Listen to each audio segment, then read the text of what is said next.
Hello, this is Yaakov Kronenberg from Jerusalem, and tonight we'll be doing another class on Gemini ascendant and Mercury in the different signs. Tonight we'll be doing Mercury in Cancer.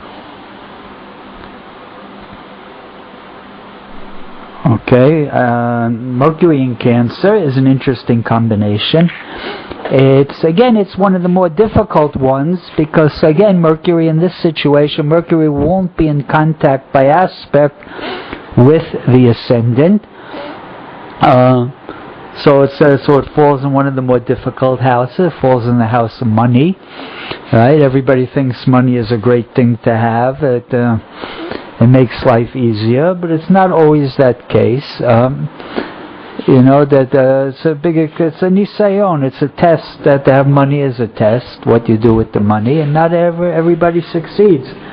I remember I grew up in one of the richer areas of New York, and the richer the person was, the more their kids got into bigger and bigger trouble.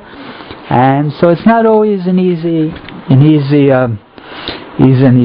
Also, the second house happens to be people always ask, why is the second house the house of,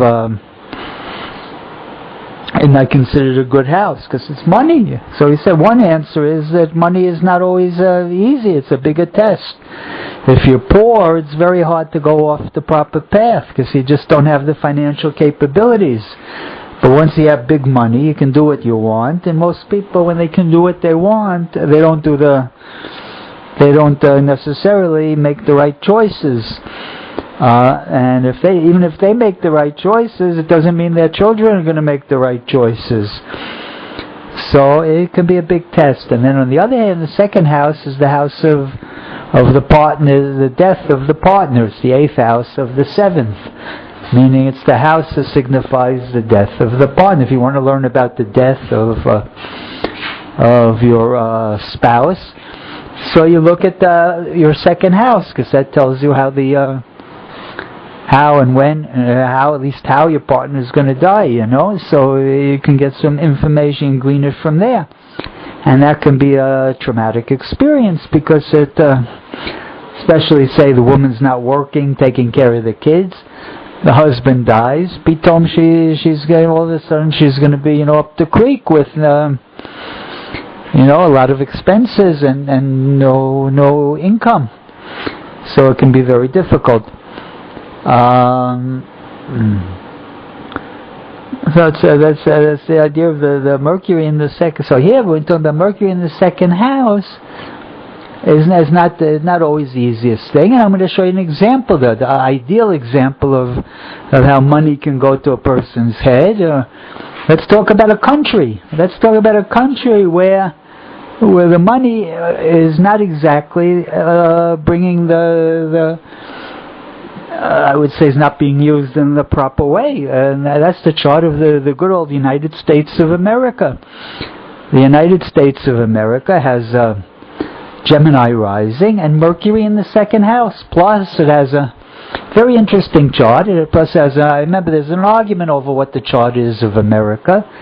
My teacher used to hold Gemini, and all the students follow him. He used to say Gemini because it's the nation on wheels. Back in the 1970s, they used to have a commercial, Chevrolet, the nation. I think, what was that? I forget already. But anyway, they used to call America the nation on wheels. Everybody's always moving around from place to place, and that's the Gemini. And they got their cars, and everybody's traveling. Even today, country uses more gas than all the other countries in the world put together.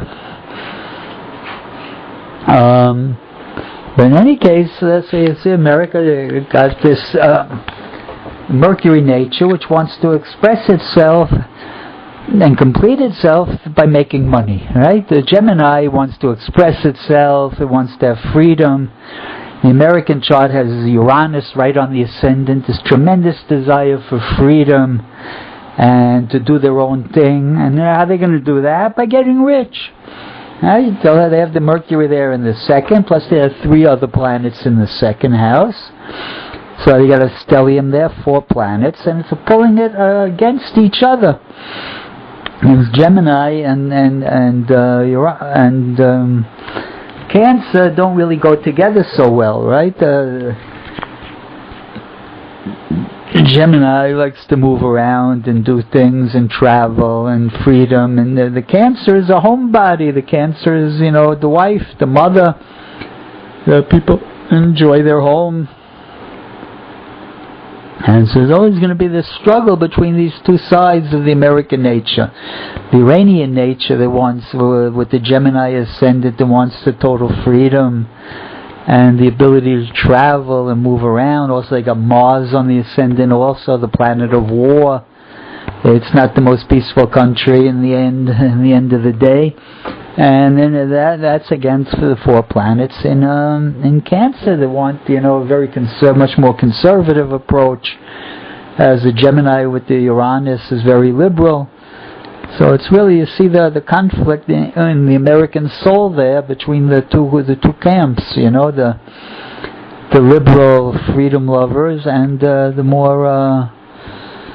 more laid back people who for home and family. Cancer is the family and the home, and it's a big fight between the two for who's going to control the country. But in any case, you see the tremendous wealth of America from the second house. You look at the second house, not only is Mercury the ruling planet there, but so are the 2 best planets, Venus and Jupiter, and also the Sun is there. So it's a tremendously wealthy country, right?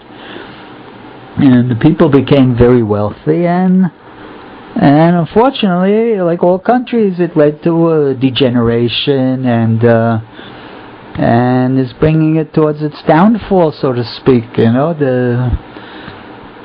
The country has went, at least in my opinion, the country has went over a lot of red lines for when I was there. I lived there 40 years ago. I haven't been there in 40 years, but it's a whole another place there now, and it's very, very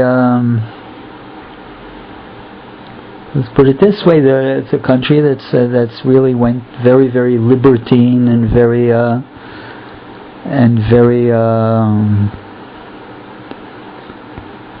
and a lot of people got hurt, and a lot of people suffer there, and a lot of people the money, in my opinion, the money didn't help the country especially a lot. And I thank everybody for listening, and hope they enjoyed the class.